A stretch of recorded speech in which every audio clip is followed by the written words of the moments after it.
Et alors, comme chaque jour, on démarre cette émission avec la session de rattrapage de Jean-Luc Lemoyne. Et ce matin, nous recevons Camilla Fievé-Palliet qui vient de lancer Arnaqueur ou Prince Charmant, que vous avez évidemment regardé, Jean-Luc, c'est votre passion. Évidemment, Thomas. Évidemment. Et comme je suis un grand professionnel, je vous rappelle le concept. Ouais. Cassandra, 24 ans, cherche l'amour parmi 14 prétendants, tous différents, plus ou moins grands, plus ou moins poilus, plus ou moins tatoués. À elle de faire son choix. C'est un peu comme à la SPA. Sauf que t'as pas acheté des croquettes. Ah oui, c'est mieux. Mais attention, parmi ces hommes, il y a des séducteurs qui sont là uniquement pour briser son petit cœur en 20 000 morceaux. Soit 1 euro le morceau. Et pour le casting, ils ont pris du lourd. Ou des lourds, comme Dylan. La séduction, c'est inné chez moi. En général, quand je vois une fille, je l'ai. Mon taux de statistique, je vais dire, c'est entre 80 et 90%. Ah ouais, pas mal, ouais. Ah, quand même. il est Ouais, fort. bah là, pas de bol. Dans l'émission, on est tombé sur les 10% d'échecs. Parce qu'il s'est pris un gros mur, le Dylan. Aïe, aïe, aïe. Pourtant, comme l'aurait dit la poétesse Chérif Alouna, pour séduire une femme, il avait les mots. Mais j'étais pas là à vouloir charbonner des filles. Charbonner des filles. Ouais, tu veux que je te dise brancher? Non, pire. C'est pire, je trouve. Aïe, aïe, aïe, aïe, aïe, aïe. Non, Dylan, on ne charbonne pas les filles. Faut lui faire une mise à jour à Dylan. Parce que je crois qu'il arrive toujours pas à faire la différence entre MeToo et mythique. Viré dès la première émission, comme Ah, direct. Nicolas, qui nous a rappelé un principe un peu chiant de l'amour. Dommage que j'avais forcément un petit coup de cœur pour elle. Après, malheureusement, l'amour, faut que ça soit réciproque. Ah oui. Ouais, malheureusement. L'amour, faut que ce soit réciproque. Ouais. Sinon, ça ferait longtemps que je serais en couple avec Margot Robbie. Ou Charlize Theron. Ou Anissa. Il y en a une des trois qui Ouais. est plus accessible. Ouais, quand mais même, non, mais faut toujours citer 3 marques si tu veux pas avoir de problème avec l'alcool. Oui, alors Jean-Luc, vous avez aussi regardé un autre programme que notre invité connaît bien, c'est Marié au premier regard. Oui, l'émission que ne pourrait justement pas faire Anissa.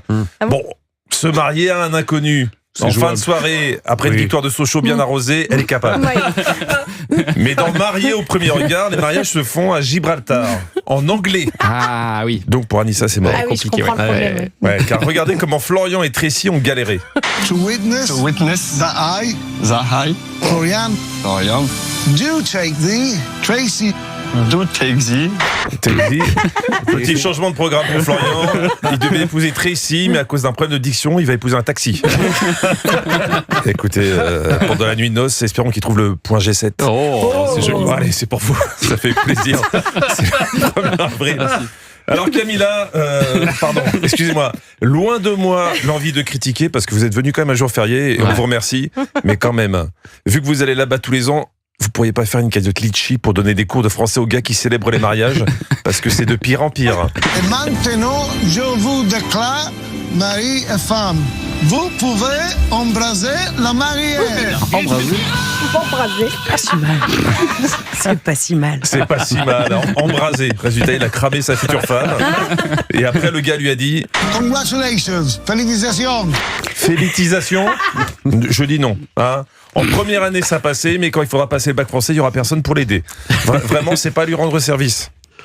La semaine dernière, il y avait aussi une nouvelle candidate, Ah. Alice. Voici sa présentation par la voix off. Cette femme que les experts ont décidé de tout faire pour l'aider à inverser le cours de sa vie. Pardon, Camilla, c'est quoi cette phrase? Cette femme que les experts ont décidé de tout faire pour l'aider. Ah oui. C'est quoi la suite? Gibraltar, c'est une île que j'aime bien venir. Je sais que les stagiaires, c'est pas cher, mais quand même. Alice a été traumatisée par son surpoids pendant toute son enfance et son adolescence, donc elle a fait un régime.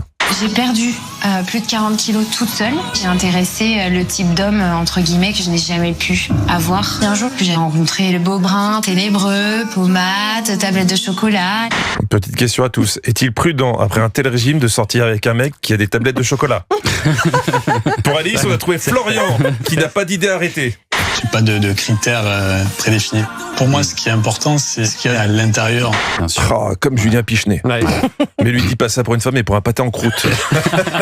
Alors évidemment, le petit C'est plus mieux. du programme, c'est quand même l'éclairage des spécialistes. Mais ce qui leur pèse le plus dans ce célibat, c'est ce sentiment de profonde solitude. Bah oui, ce qui est dur à vivre dans le célibat, c'est qu'on est célibataire. Et parfois, ce qui est compliqué dans la vie de couple, c'est qu'on est à deux. Voilà, c'était l'analyse du docteur Lemoine, psychothérapeute de Porte Ouverte. Mais comment savoir si deux personnes sont compatibles? La production nous donne des indices. Le dimanche matin, c'est quelque chose qui me pèse énormément. Le dimanche matin, c'est là où on sent vraiment leur vie de célibataire. Apparemment, les deux veulent surtout un conjoint pour le dimanche matin. Et si c'était ça, le futur du mariage? Le conjoint en timeshare. Tu te maries, mais uniquement pour le samedi matin et le mardi soir. Sauf quand il y a la Ligue des Champions, évidemment. Bien sûr. Allez, bonne chance à tous. Bonne chance à tous. Merci Jean-Luc Lemoine.